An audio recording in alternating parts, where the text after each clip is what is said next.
Fala nação cruzeirense, hoje vídeo especial aqui no canal. A gente vai bater um papo com o Vitor Sérgio Rodrigues, que é comentarista do Esporte Interativo, que também tem um canal aqui no YouTube com mais de 220 mil inscritos. Então a gente vai bater esse papo com o Vitor Sérgio, falar de Cruzeiro, falar de mídia esportiva que está nesse processo de transição aí para a internet, a TV perdendo audiência. Então a gente vai receber agora o Vitor Sérgio Rodrigues. Então, Vitor, muito obrigado por ter aceito participar com a gente aqui no Diário Celeste, bater um papo sobre futebol, sobre essa inovação na mídia esportiva também que vai acontecendo e conversar um pouquinho sobre Cruzeiro também. E já começar a perguntar para você aí, quando se fala em Cruzeiro, o que vem na sua cabeça aí? Então, quando fala, eu sou um pouquinho mais velho do que você, do que a galera aí que está assistindo. Primeiro, já agradecer demais com o convite, né? Fico muito feliz de estar recebendo o convite de vários perfis ligados a alguns clubes, né? De torcedores de alguns clubes, né? Já falei com o perfil do São Paulo, com o do Botafogo, e é legal ver ser chamado para conversar com os clubes e aprender bastante também. Então, obrigado pelo convite. E quando fala do Cruzeiro, acho que eu sou um pouquinho mais velho que a maioria aí, falar de um dos maiores clubes do continente, né?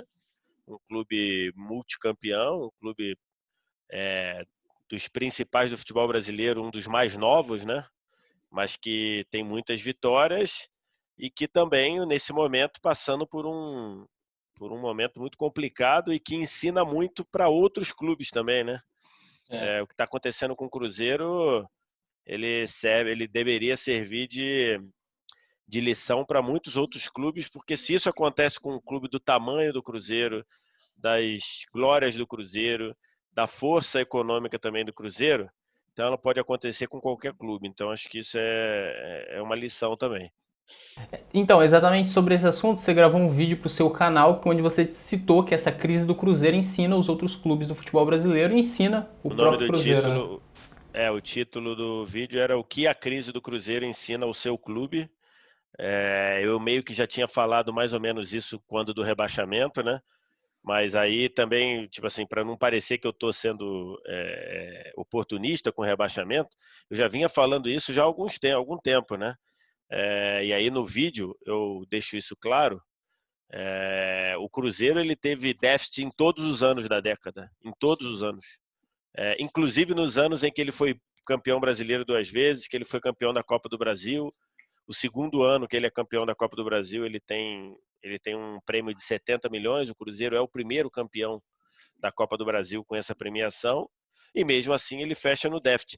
Aí você pode falar assim, pô, mas o Cruzeiro foi roubado. De fato foi, né? O Cruzeiro, ele já...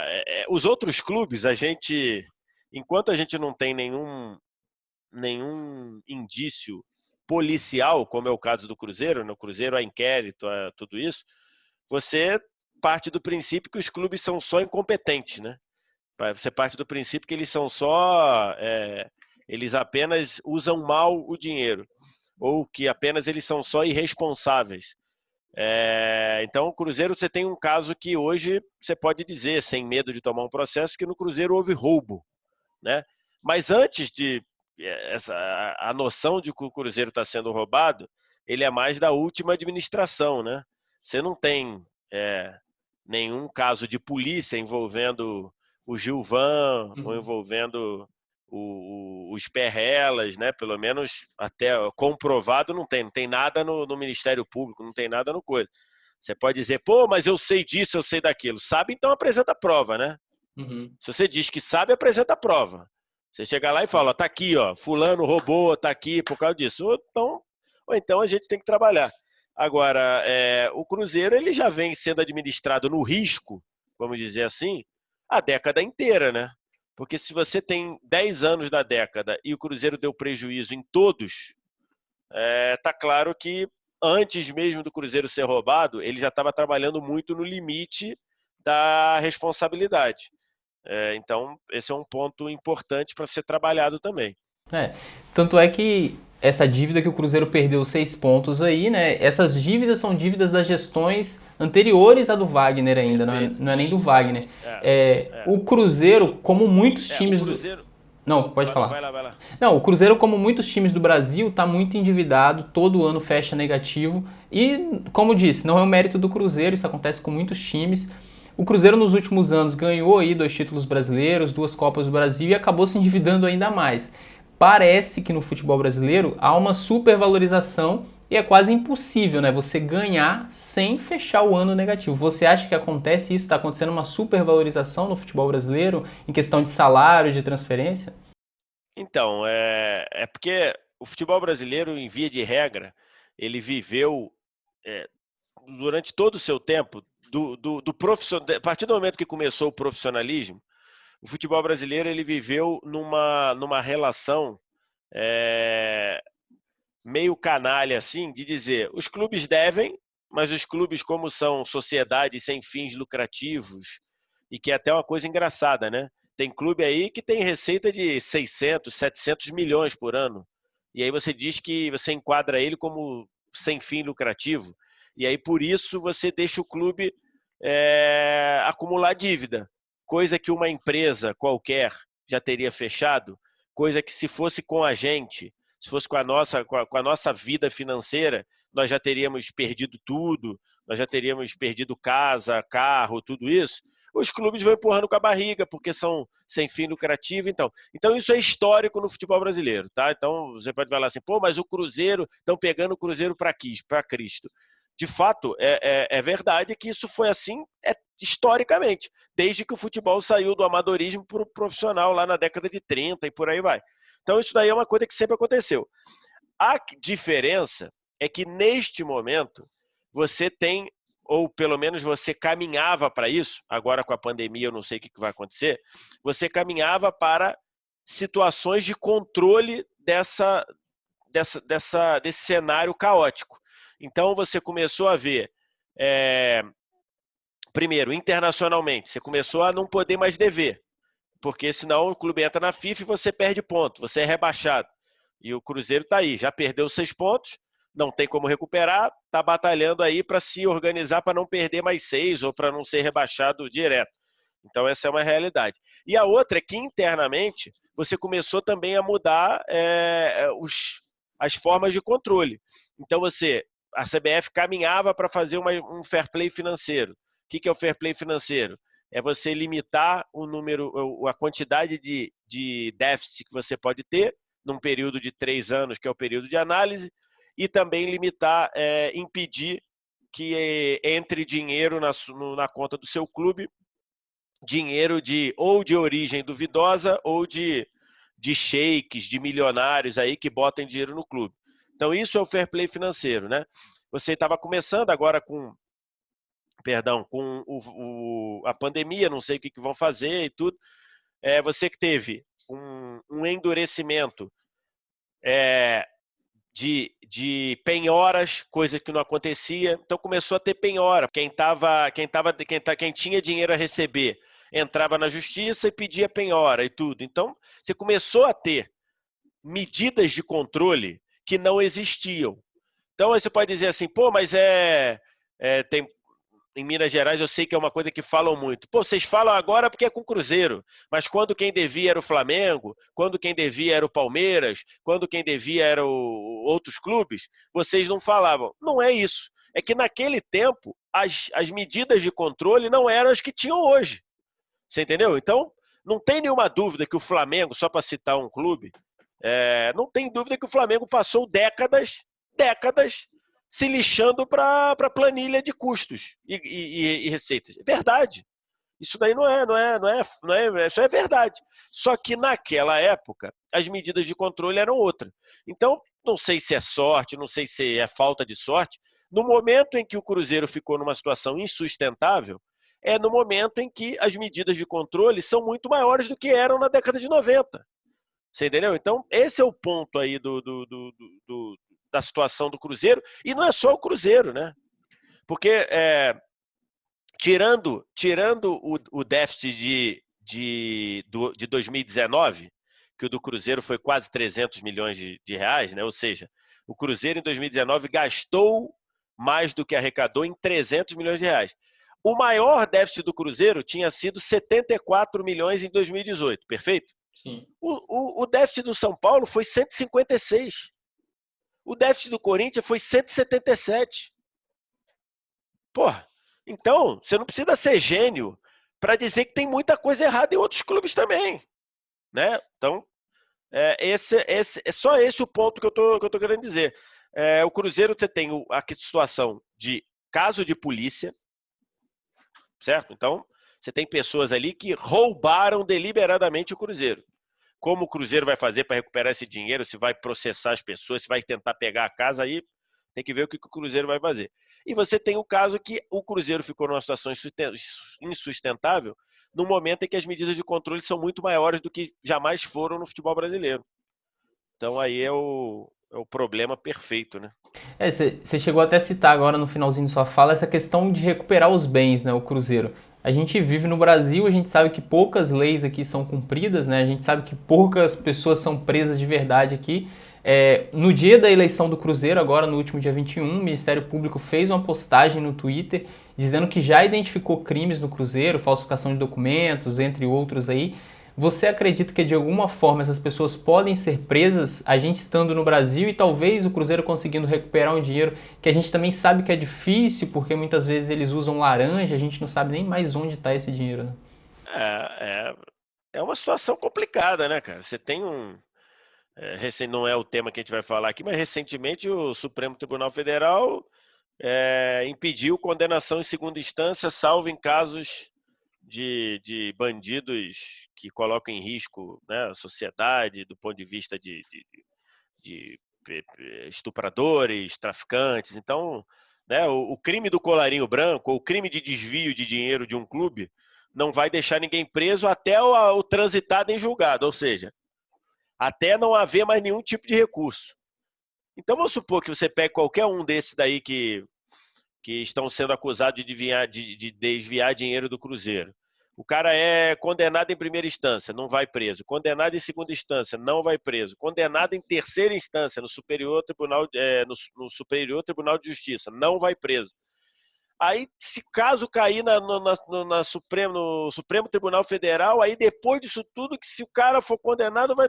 Então, cara, é difícil você imaginar alguém ser preso. Para devolver o dinheiro, talvez, né? Mas aí também tem o seguinte: você devolver só se o cara fizer uma espécie de uma delação premiada, né? Uhum. Porque se o cara disser assim, não, eu não sou culpado, não.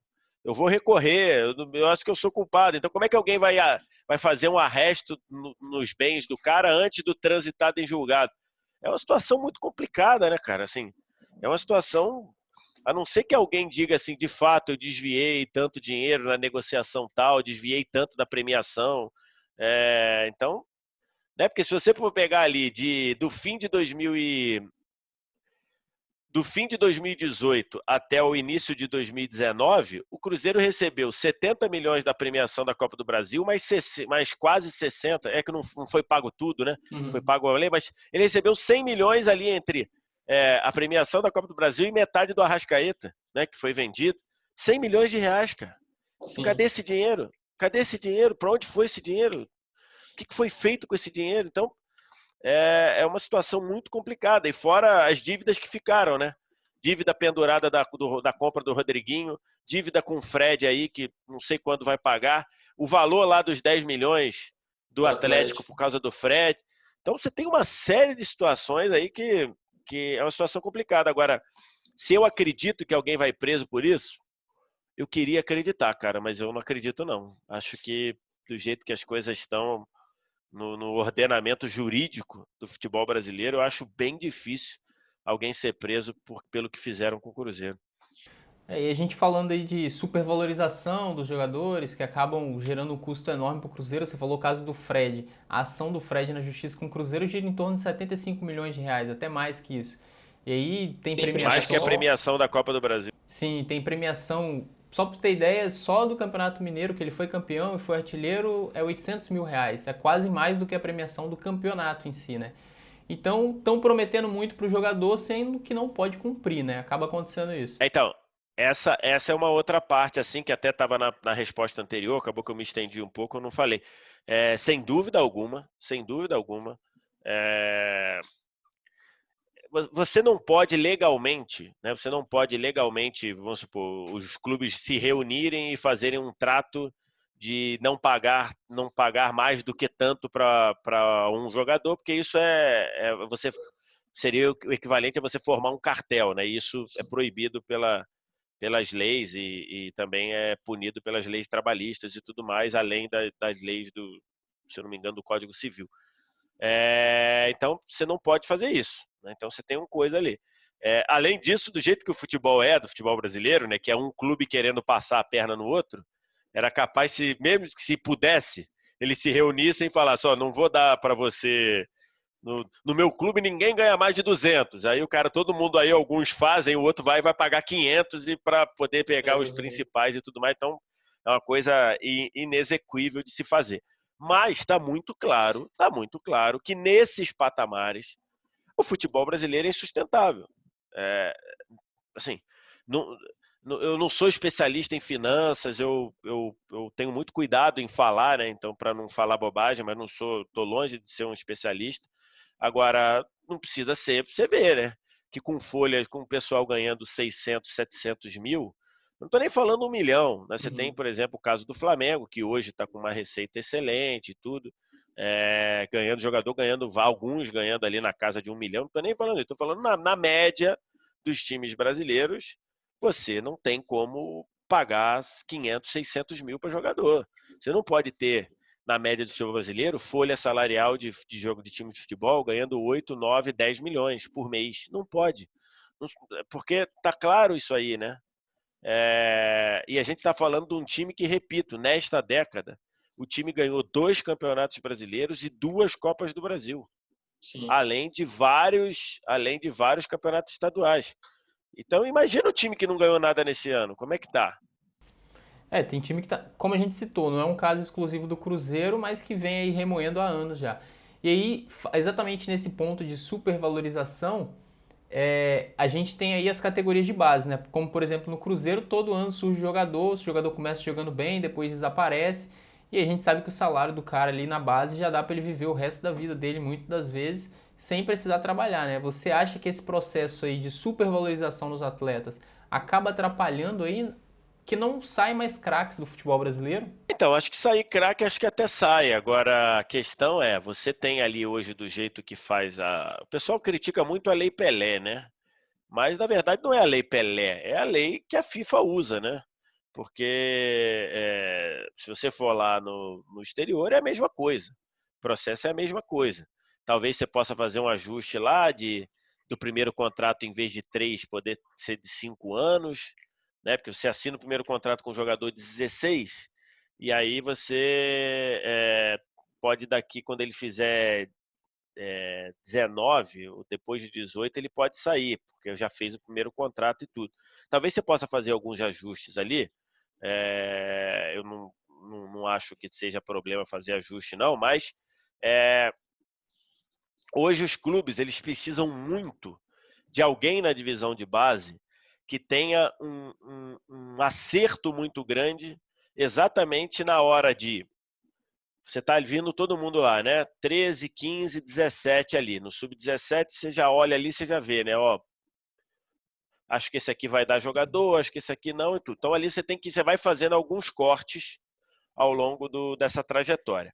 Quando você chega ali no 16 anos, você tem que olhar e falar, pô, esse cara aqui, ele me dá uma firmeza de eu assinar um contrato com ele. Esse aqui eu já não dou tanto. Então, alguém tem que fazer você tem que ter gente competente para fazer essa coisa, justamente para você não pendurar alguém com 16 anos num contrato que para ele faz muito sentido e que para o clube não vai fazer se ele tiver que pagar tudo porque o cara não vai render, nem também correr o risco de dispensar algum jogador que é ótimo depois, que vai ser ótimo depois, né? Então, você tem ali, é uma dificuldade. Agora, além disso, você tem um círculo vicioso aí, que é o seguinte: o jogador com 14, 15, 16 anos, ele já tem empresário, perfeito? Uhum. Então, o que acontece? O empresário, ele já, na hora de fazer esse primeiro contrato, ele quer valorizar o jogador dele. E aí, em muitos momentos, o clube está com o Pires na mão. Então ele não pode pagar muito. Aí o que ele faz? Ele dá um percentual do jogador. E aí, quando ele começa a dar um percentual, você vira um refém dessa situação, né? E o Cruzeiro fez isso toda hora, lá inclusive com menor de idade. A matéria do Rodrigo Sei. Capello lá deixou isso claro. Aí você já saiu da questão de ser uma boa ou má gestão. Já cometeu um crime, né? Inclusive Sim. com um dos meninos lá e tudo. Não estou nem entrando nesse prisma, porque crime é crime, não tem o que a gente debater. Estou debatendo mesmo da decisão de você ter que dispensar alguém, da decisão de você fazer contrato no máximo com alguém, de você dar um salário, sei lá, tem garoto que ganha 60 mil reais. Sim. Né? Garoto nunca jogou no profissional, ganha 60 mil reais. Aí você pode dizer, pô, mas 60 para um clube do tamanho do Cruzeiro é pouco, é dinheiro pouco. Entre aspas, né? Porque se você tiver 10 garotos aí que ganham 60, o cara não tá nem no profissional e já dá 600 mil. Uhum. Perfeito? Sim. Então, você tem que ter ali muito critério, muita condição de avaliar bem esse jogador. E eu acho que na maioria dos clubes você não tem, né? Você pega ali, você vê o jogador subir, aí faz um primeiro ano bom, aí recebe o contrato aí que você falou de um valor alto para ele, para a realidade dele, para a família dele, e se meio que se encosta nesse contrato. Então, isso é uma realidade também, mas isso aí não é fácil não, tá? Eu estou falando aqui, mas isso é uma situação difícil de se fazer, né? Tanto é que vira e mexe você tem algum jogador que, por exemplo, o caso do Pedro no Flamengo, né? Ele era da base do Flamengo, o Flamengo dispensou, porque entendeu que ele não ia virar jogador. Aí ele foi pro Uhum. Fluminense, foi vendido, agora o Flamengo traz por Chegou de empréstimo, volta. se quiser pagar, vai ter que pagar por 12 milhões de euros. Engraçado, né? Então, não é uma situação fácil, não. É. Aí, comentando aí nessas situações que aconteceram no Cruzeiro, a gente sabe que teve muita irregularidade e quem monitora os clubes ali é o Conselho Fiscal, pelo menos no Cruzeiro funciona dessa forma. O presidente do Conselho Fiscal do Cruzeiro no ano de 2019, ele chegou a se pronunciar em novembro e disse que não tinha nenhuma irregularidade no clube, que estava tudo certo, sendo que ele não tinha nem recebido a documentação que é obrigatoriamente o presidente do clube entregar para ele monitorar essas coisas. Era o Paulo Pedrosa, que agora foi eleito presidente do Conselho Deliberativo do Cruzeiro, ou seja, não viu nenhuma irregularidade no Conselho Fiscal e agora assume o Conselho Deliberativo. Parece que é todo um sistema corrupto ali, né? Mal feito, talvez. Igual a gente teve a eleição agora, o presidente do Cruzeiro, que estava lá naquele conselho gestor administrando o time nesses últimos meses, conseguiu expulsar 29 conselheiros. E aí, 9 horas da noite, no dia 20, um dia antes da eleição do Cruzeiro, eles conseguiram na justiça a liberação para votar. E aí o Paulo Pedrosa foi eleito exatamente nessa diferença aí dos 29 votos dessas pessoas que votaram, que estavam na gestão do Wagner Pires. Como que você enxerga a política dos times do futebol brasileiro aí? Talvez um clube de empresa, talvez o torcedor votando com o sistema de sócio-torcedor. Você tem alguma ideia em relação a isso também? Não, cara, a política de clube, todos eles, para mim é uma coisa nojenta, né? Porque, em tese, todo mundo que está na política do Cruzeiro ama o Cruzeiro, né? Sim. Então, tipo assim, a política eu não consigo entender. Eu acho que qualquer eleição em clube que você tem baixaria e tudo, o clube já é um derrotado, né? Porque em tese está todo mundo ali pelo a mesma coisa que une todo mundo, né? Aí a pessoa fala, mas isso também é na política. Não, não é. Na política não é. Você tem interesses diferentes na política, né? Às vezes um partido quer cuidar mais do aspecto humano, outro partido quer cuidar mais da economia. Então você tem situações diferentes. É diferente quem está na política de qualquer clube. Quem está na política do Cruzeiro quer fazer o Cruzeiro grande, quer fazer o Cruzeiro maior do que ele já é, vitorioso todo o tempo. Então isso, em tese, une e eu acho que a política de clube é uma coisa nojenta, todos eles. Essa questão que você falou dos conselhos é um dos pontos que eu falo lá no meu vídeo, né? Uhum. Que eu falo lá do que ensina. Cara, não tem como você ver as coisas acontecendo do jeito que aconteceram no Cruzeiro e você vir me dizer, eu não sabia. Cara, se você não sabia, você deveria saber. Se você faz parte do conselho gestor, do conselho fiscal, do conselho deliberativo, você tem que saber. Aí chega aquele momento que o pessoal acha assim, vamos supor, Cruzeiro ganha a Copa do Brasil de 17, né? Vamos supor que em 17, o presidente do conselho fiscal, esse cidadão aí que você falou, não sei se era ele, mas vamos supor que fosse ele, que ele vem e fala assim, Cruzeiro, campeão da Copa do Brasil e tudo mais, ganhou, ok, festa, tudo. Ele vem e fala, ó, não tá legal o negócio não. O negócio tá indo pro bege, tá sumindo o dinheiro aqui, tudo. Aí vão achar que ele tá fazendo para sacanear a gestão que tá lá. Vão achar que ele tá fazendo porque ele quer aparecer no momento que o clube é campeão. Mas é obrigação dele, cara. Alguém deveria ter, lá em 16, quando o pessoal deixou pendurado lá o empréstimo do Denilson, alguém devia falar, olha, tem um empréstimo do Denilson aqui que ninguém pagou. Em vez de contratar o Fred, tem que pagar isso aqui. Alguém tem que fazer isso. Então você fica nessa relação promíscua, e a palavra é essa mesmo, promíscua, de ou você tem o conselho, ou todos os conselhos são da mesma chapa que está na situação, e aí ele vai canetar tudo, tá tudo bom. Ou então ele é de oposição e acaba se juntando, sabe-se lá com que benefícios.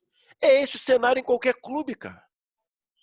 São raros os casos que você tem conselho atuante, que você tem. Então, são raros os casos.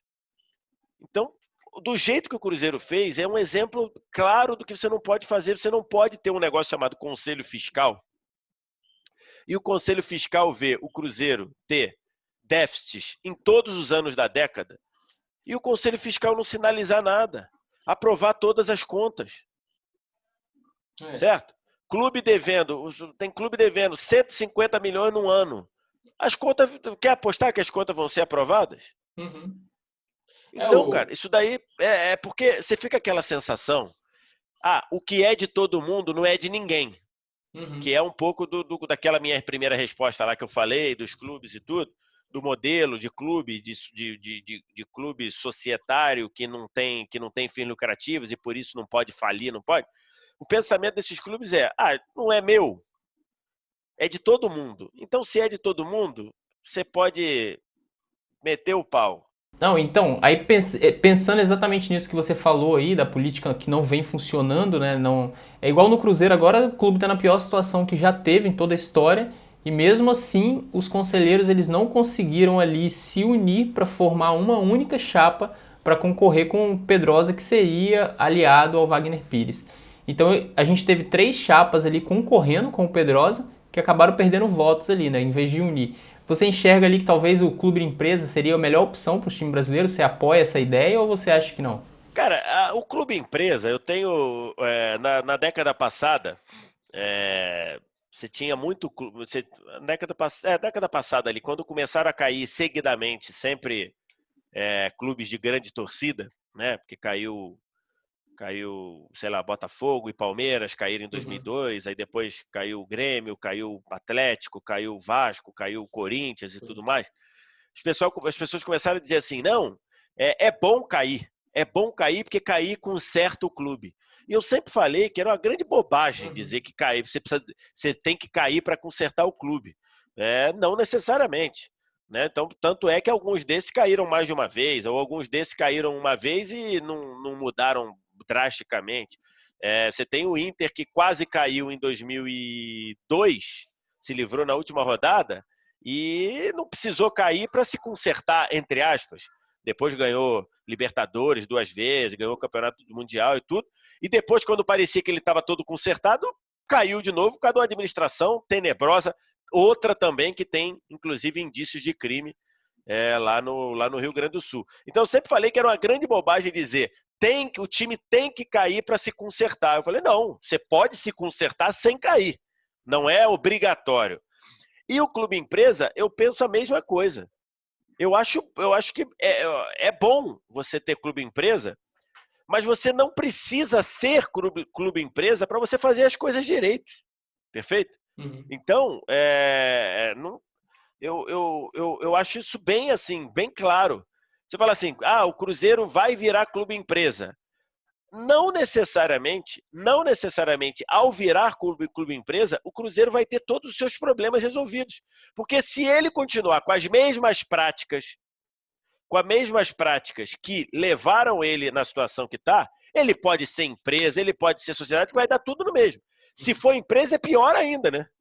Porque aí a empresa, o cara fala, é empresa? Então tá bom, então tá aqui, ó. Falência, Faliu. né? Então, É. não necessariamente. Mudando de assunto um pouquinho então, saindo desse lado político, dessa crise do Cruzeiro, falando um pouquinho da mídia esportiva, né, que está passando pelo processo aí de modernização e transformação muito grande, e você vive os dois lados, né? Você trabalha em uma grande emissora e você tem um grande canal aí no YouTube com mais de 224 mil inscritos aí. Como que você enxerga esse processo de modernização da mídia esportiva? Falando exatamente da mídia esportiva, porque a gente está nesse meio aí. Você acha que tende mesmo a TV perder audiência para a internet, ou a TV em algum momento vai conseguir se reformular aí, se modular nos padrões modernos aí que a sociedade pede, né? A verdade é que a internet, né, ela veio e hoje você tem a internet num nível de eficiência, né, assim, a qualidade da internet no Brasil, os especialistas dizem que pode melhorar muito e tudo, mas hoje com o que você tem na internet, a gente consegue fazer, por exemplo, essa entrevista aqui, coisa que seria impossível. 5 eu não diria, mas eu diria que era impossível fazer isso 10 anos atrás, tá?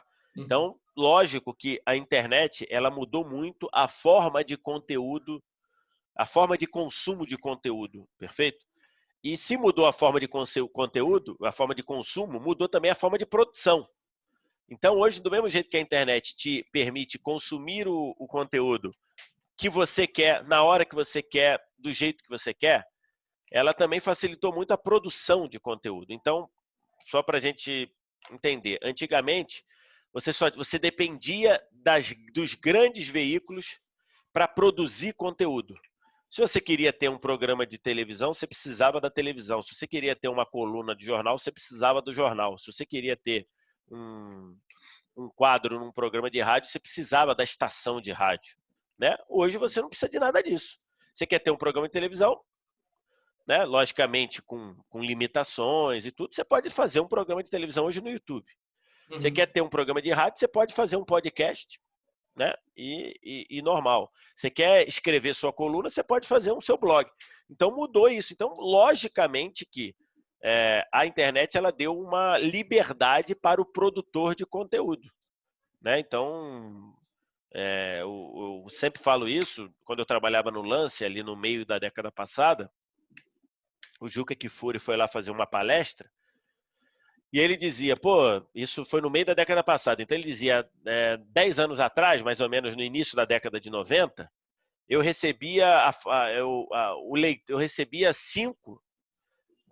entre 5 e 10 cartas por mês de leitor. 5 e 10 cartas por mês. Hoje, eu recebo de 5 a 10 mensagens, às vezes, por minuto, Uhum.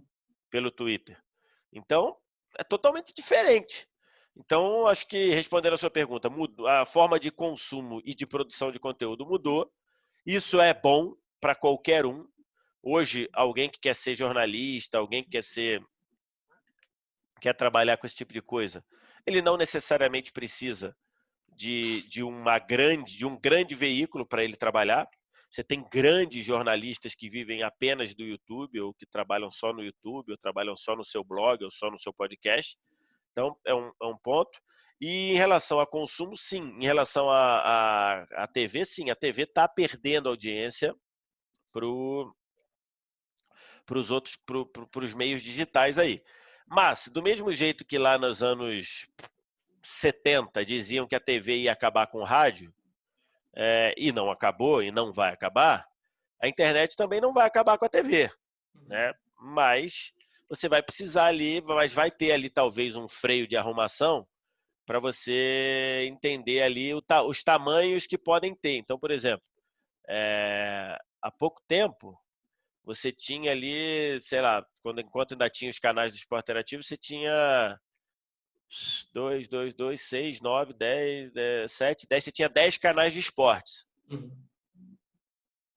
Aí os canais de esporte interativo acabaram saindo do ar, passaram a integrar a programação da TNT, do Space e tudo mais. Muito foco na internet e tudo. Aí agora são 8 canais de esportes. Aí você precisa, em algum momento alguém vai olhar e vai falar: o Brasil tem tamanho para ter 8 canais de esportes? Então pode ser que sim. Do mesmo jeito, filme, canal de série, as pessoas daqui a pouco vão entender os tamanhos que as coisas têm. Hoje, eu não tenho números exatos, mas hoje você já pode meio que... Você pode calcular que hoje o Netflix ele tem uma distribuição maior do que qualquer canal de TV, que não seja da TV aberta, né? Uhum. Então hoje, o Netflix ele tem mais distribuição do que qualquer canal de TV paga. O que é a distribuição? É estar à mão do consumidor. Então hoje mais pessoas podem ver o Netflix do que mais pessoas podem ver a TV paga. Isso é um indicador de que alguma coisa está mudando, né? Uhum. Então é um ponto importante aí. E aí, você falou de... E que talvez, e rapidinho, e que talvez estoure nos clubes, né? Sim. Porque hoje, 80% dos clubes, se bobear mais, a principal linha de receita é direitos de televisão. Uhum. Entendeu? Sim. Então, se por um acaso as TVs começarem a... E quando a gente diz as TVs, é quase tudo a Globo, Uhum. né? Você tem os canais Turner agora transmitindo alguns times do Campeonato Brasileiro e tudo, mas normalmente a Globo, se começar a não ter tanto recurso assim para investir, ou os clubes vão ter que fazer alguma parceria ou passar a vender os direitos para meios de streaming, meios de internet, ou eles vão ter um baque grande nas suas receitas. Uhum.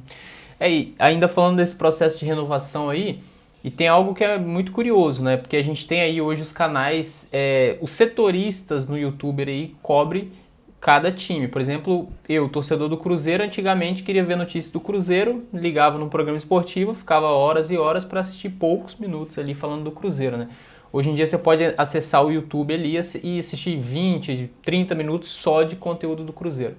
Imagina isso aí, porque Cruzeiro, né? Você tem aí em Minas, tem a Rádio Itatiaia fortíssima, por exemplo. Então, um programa de rádio aí, de rádio esportivo, devia falar, sei lá, de programa de 1 hora, devia falar, sei lá, não sei se era isso, me corrija, devia falar 25 do Cruzeiro, 25 do Galo e 10 do América, talvez. Sim, a Né? divisão é mais ou menos Mais ou essa. menos isso, mais ou menos isso.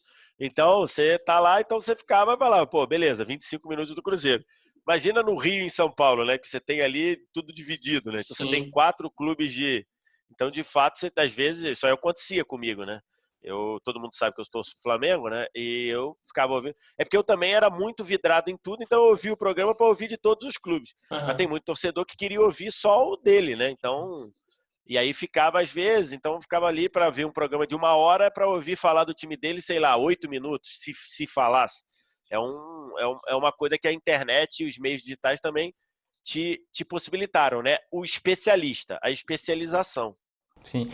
Aí você, ainda continuando nesse ponto, aí tem os programas esportivos que falam de todos os clubes ali, da forma que a gente falou, e testaram agora recentemente a transmissão do jogo do Flamengo ali com uma narração específica ali para o torcedor do Flamengo, com comentários específicos para o torcedor do Flamengo, e foi um sucesso, né? O torcedor do Flamengo assistiu, a audiência foi muito boa.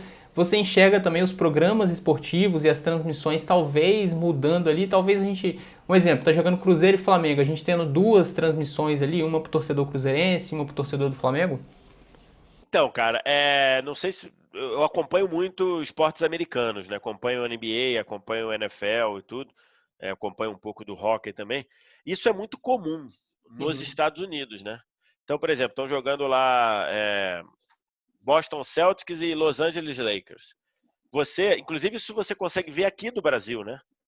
Tem o NBA League Pass e lá você consegue ver. Por quê? Aí é um outro ponto. Por que isso? Porque você tem uma TV local transmitindo o jogo para Los Angeles e uma TV local transmitindo o jogo para Boston. Perfeito? Sim. Então, são veículos de comunicação forte na sua cidade, ok? A Uhum. gente está falando aqui, por enquanto, a gente tratou tudo de TVs nacionais. A gente não tratou da TV que é forte só em Belo Horizonte, até porque no cenário hoje do Brasil não tem isso. Você não Aham. tem uma TV forte regionalmente. Mas lá nos Estados Unidos tem. Então hoje se você pegar o League Pass, se você assina o League Pass, você consegue ver lá a narração só de Boston. Aham. E aí vai ser toda voltada para o Boston. E depois só de Los Angeles tem dos 30 times da NBA. E Eu vejo isso como, em alguns momentos, de forma perigosa, né? Porque, por que perigosa? Porque quando você está assistindo só a coisa que tem mais, que tem ligação com aquilo que você ama, a tendência é você correu na tendência, você corre o risco é, de você ficar numa bolha, né? sim. Perfeito? Hoje você tem visto isso muito de, por exemplo, gente que só se informa das coisas via grupo de WhatsApp. E a gente está vendo a gravidade que isso está dando para o Brasil como enquanto sociedade, né? Uhum. Então, esse é um ponto que é um risco. Por quê? Porque, por exemplo, se você pega, sei lá, você pega você pega o lance lá do Dedé na final da Copa do Brasil lá na Arena Corinthians, Uhum. ok? A minha interpretação daquele lance é que usaram o VAR de uma maneira que não deveria ser usado, perfeito? Aham. Usaram o VAR num lance assim, o uso até foi correto, depois que você parou para usar, o uso foi correto. Mas você chamar naquelas circunstâncias ia contra o protocolo. Essa é a minha interpretação, perfeito? Uhum. É do gol lá do Pedrinho. Pedrinho. Aí, se você tá numa transmissão só para cruzeirense, se o comentarista é muito enfático e diz isso, ele não vai voltar. Sim. Perfeito? Eu acho Uhum. que quem contrata ele vai falar, pô, você está falando uma coisa aqui num lance duvidoso, porque aquele lance é duvidoso, né? Aham. Ele é de interpretação muito. Então, na minha interpretação, aquele lance não era para o VAR chamar, porque ele é contra o que diz o coisa do VAR. Aí se eu estou trabalhando para a TV do Cruzeiro, por exemplo, e digo isso, eu não sei se eu vou voltar, porque eu estou falando uma coisa que num lance duvidoso eu estou dando pró-Cruzeiro. Uhum. Então, eu acho que viver nessa bolha, eu acho perigoso. Não é para o Cruzeiro, para qualquer um. Né? Para Sim. qualquer um. Porque num lance, sei lá, será que no lance lá, o gol de mão do Jô contra o Vasco no campeonato de 2017, será que o cara que estava fazendo o jogo para corintianos, ele disse que o gol foi de Foi de mão? mão. Eu É, não sei, eu não sei, né? Eu tô questionando. sim. Será que ele disse? E se ele tiver feito o correto e tiver dito, será que o torcedor do Corinthians ficou revoltado com ele? Porque o torcedor do Corinthians está querendo, talvez ele queira se enganar, Aham. perfeito? A Talvez ele verdade. queira se enganar. A verdade é que quem segue os canais de time, a gente tem o nosso aqui, a gente pode até falar disso, eles não gostam de imparcialidade. Se você for imparcial, já não gostam muito. Eles gostam que fique enaltecendo o clube, falando bem sempre, coisa que nem sempre dá pra fazer, né? Então, exatamente. É a mesma coisa que hoje. Vamos supor hoje. Se o. Aí tá falando de TV de clube, né? Se é TV de clube, vamos supor que você é repórter da TV do Cruzeiro. Para começar, você já vai ter que. Provavelmente você não vai conseguir reportar tudo da situação do Cruzeiro hoje. Né? Sim. Você entendeu? Então, é um caso. Assim, é um caso ali, mas também é uma tendência de especialização, né? Por Aham. exemplo, se eu. Quando eu. Quando eu. Se eu for fazer um comentário de um jogo do Cruzeiro, não tenho dúvida nenhuma, eu tenho essa autocrítica, que você vai saber muito mais do Cruzeiro do que eu, Uhum. perfeito? Sim. Por uma coisa básica, além de você ser torcedor, você vive todos os dias do Cruzeiro. Eu não, se eu for, se eu for fazer um jogo do Cruzeiro, eu vou me preparar 2, 3 dias antes, mas eu não vou viver aquela semana toda falando do Cruzeiro, porque eu vou ter que falar do Flamengo, do Palmeiras, do Grêmio, do Inter, do Real Madrid, do Barcelona. Então, o meu tempo vai ser dividido com várias coisas. O seu tempo, ele é dividido quase que 100% do Sempre. Cruzeiro. Então eu tenho essa autocrítica de saber que você e vários outros cruzeirenses estão muito mais capacitados para falar de Cruzeiro do que eu. Uhum. Então eu tenho que ter essa autocrítica, eu tenho que ter essa humildade, a palavra é essa, tem que ter essa humildade na hora que eu vou fazer o comentário. Então, eu trabalho muito assim, mas eu quero ter, eu me sinto hoje tranquilo para poder chegar numa transmissão do Cruzeiro e criticar o Cruzeiro e elogiar o Cruzeiro, porque eu me preparo para isso, né? Então, esse acho que é um ponto importante. Por mais que o cara queira viver na bolha, entre aspas, eu acho que nós daqui do lado de cá, o jornalista do lado de cá, nós temos que estar minimamente preparado para não ofender quem sabe o Cruzeiro. Então, eu vi, por exemplo, o Ederson, o volante, né? Uhum. Que do ano passado foi um dos que se salvou. Uhum. Foi um dos que se salvou no desastre, que acabou indo para o Corinthians, né?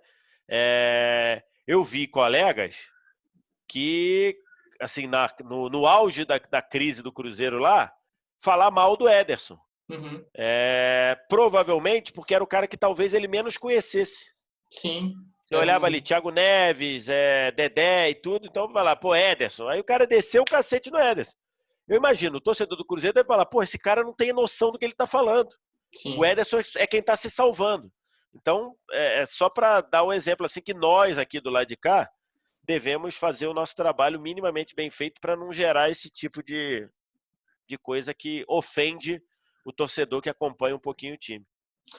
E agora já caminhando para o final aqui, só para a gente encerrar, perguntar a sua opinião, né? O Cruzeiro aí vivendo a maior crise que já teve em toda a história, menos 6 pontos no Campeonato Brasileiro.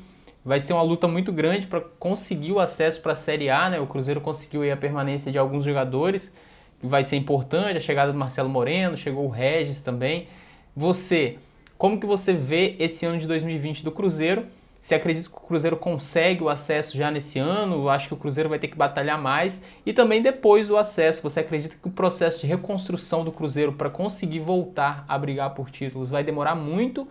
Ou, dependendo da gestão, o Cruzeiro consegue já voltar a brigar por títulos mais rápido aí? Eu tenho a tendência a achar que um clube do tamanho do Cruzeiro, ele passa aperto, mas acaba subindo, né? Uhum. Porque se você for pegar clubes assim com tamanho de torcida, com a tradição, com a relevância que o Cruzeiro tem, todos subiram de primeira, né? Se você pegar os 4 times do Rio, os 4 times de São Paulo, os 2 de Minas e os 2 do Rio Grande do Sul, os 2 de Porto Alegre, todos que caíram subiram de primeira. E alguns em situações muito com times bem complicados. Uhum. Por exemplo, o Botafogo de 2015, ele sobe campeão da Série B, sobe campeão. E o time, ele era tão assim frágil para jogar uma Série A que o Botafogo é campeão da Série B e o time dispensa 20 jogadores. Uhum. Ou seja, no entendimento de quem estava ali, ele falou, cara, esse time serviu para subir na Série B. Esse time não serve para jogar a Série A. Porque você não pode pegar no elenco campeão, que foi campeão da Série B, e se você acha, você não pode, né? É estranho você dispensar 20 atletas. Perfeito? Sim. Então eu acho que tem os 6 pontos, os 6 pontos aí podem mexer um pouco aí no balanço, né? Porque 6 pontos numa Série B que é muito enrolada para jogar, pode fazer diferença, mas se eu tivesse que apostar dinheiro do meu, eu apostaria que o Cruzeiro sobe de primeira. Acho que nessa hora aí, eu gosto muito do trabalho do Anderson. Uhum. Eu acho o Anderson um técnico trabalhador. Tem que ver se não vão encher o saco dele dentro do Cruzeiro, né? Se não vai com essa questão política, agora se não vão perturbar ele e tudo, se não vão pressionar demais. Mas eu gosto do trabalho do Anderson. Acho que ele pode fazer com que está ali um time competitivo para a Série B. Aí eu acho que o torcedor, acho que a própria tradição do Cruzeiro, logicamente, alguns times da Série B, quando olharem assim, pô, tô recebendo o Cruzeiro, por mais que seja um time frágil, ele vai respeitar um pouco, Agora, se o Cruzeiro não subir, a situação vai ser muito complicada, por causa lá da cláusula que acabou, né, a chamada cláusula paraquedas. Então, hoje, o Cruzeiro vai ter que viver na Série B com a cota. Não vai ser a cota de Série B, porque tem lá aquele fixo do pay-per-view lá, então vai ser, mas muito menos do que ele receberia se ele estivesse na Série A. E se ele ficar 2 anos nessa coisa, é uma coisa muito grave para as finanças. E o para frente, eu acho que o Cruzeiro vai cortar um dobrado aí para voltar a brigar forte, por exemplo, no campeonato de pontos corridos. Copa do Brasil, o Cruzeiro tem tradição, então numa dessa aí encaixa, né, aquele jogo ali de ir bem em casa e tudo mais, pode ser que apareça ali, mas acho que para ele voltar a ser competitivo num campeonato de 38 rodadas, eu acho que vai demorar um pouquinho aí. Você falou da dificuldade aí, se ficar na Série B, o Cruzeiro tem um porém também, né? Que o Cruzeiro, o ano que vem é o ano do centenário do Cruzeiro, né? Se ficar na Série B é um prejuízo ainda maior, né? Que poderia usar muito isso pro marketing também, né? Até porque beleza, você nunca aconteceu de um time, como eu disse, do tamanho do Cruzeiro, com a torcida que tem o Cruzeiro, ficar 2 anos seguidos na Série B. Porque o primeiro ano, quando cai, você faz a campanha, como o Corinthians fez, eu nunca vou te abandonar, como o Vasco fez. Sei lá, meu coração não tem divisão. Então você faz no primeiro ano, todo mundo vai. Agora, se tu fica 2 seguidos, eu já não sei se a galera vai ter todo esse, né? Se a galera vai ter toda essa coisa de ir junto. Exatamente. Mas enfim, é pra gente acompanhar. Mas eu acho que, pelo que eu falei, cara, acho que nessa hora aí, um clube como o Cruzeiro, quando pinta na Série B, eu acho que, por mais difícil que seja, e o Cruzeiro ainda vai ficar com o Fábio, né? Vai ficar com. O Dedé vai jogar, né? O Dedé tá machucado de novo, talvez não jogue esse ano mais, né?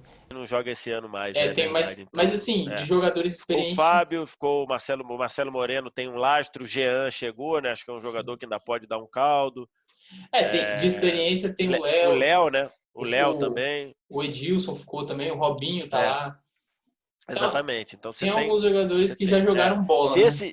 Então, se esses jogadores tiverem em campo, e eu imagino, né? Eu imagino o seguinte, que esses caras, eles tiveram chance de sair, né? Então, os que ficaram para jogar, né? Eles não vão agora ficar enganando o Cruzeiro depois de tudo que aconteceu no ano passado e tudo. Então, eu acho que os que ficaram têm qualidade, né? Você pega aí essa espinha dorsal. Fábio, Léo, Robinho, Marcelo Moreno e Jean. Tem mais um que você falou aí? Quem mais? O Edilson. O Edilson. Tem o Edilson, o Regis chegou agora também. O Regis então, é um você pouco pega, mais Fábio, Edilson, Léo, Jean, que também não vai poder ser utilizado toda hora, mas beleza. Você pega Robinho e Marcelo Moreno, é time para subir, pô. Não é time para ficar na série B, né? Agora, você precisa de uma coisa, sabe o que foi? Que eu falei isso muito ano passado, cara, e eu tenho certeza que isso acreditou. Uma coisa é você ficar com salário atrasado e o jogador entender que o clube está esticando a corda, está tentando tudo. Outra coisa é o teu salário estar atrasado e você saber que é um picareta que está te dizendo que o salário dele está atrasado, né? Sim. Então, eu não estou justificando posturas de jogadores, mas eu acho que até inconscientemente o cara deve falar, porra, esse cara está roubando o clube. E ele, ao roubar o clube, está atrasando o meu salário. Então, talvez o cara pode até ter. Uma coisa é você olhar no olho do jogador e falar assim, ô Robinho, ô Fábio, ó, é isso aqui, é difícil mesmo, tá difícil, mas a gente não está sacaneando ninguém. A gente está aqui trabalhando, estamos trabalhando todo o dia todo para tentar achar e tudo. Então, porra, joga comigo. Me ajuda, porque eu não estou sacaneando.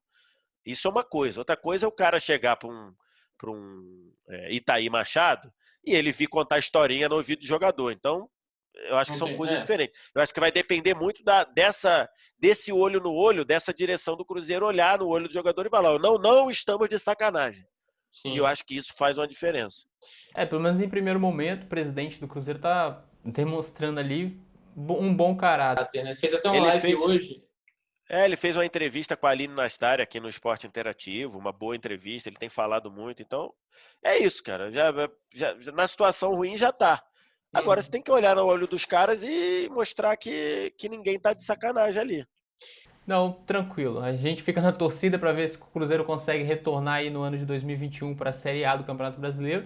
Te agradecer pela participação, muito obrigado aí por ter atendido a gente. A gente está sempre à disposição aí, um abraço, valeu.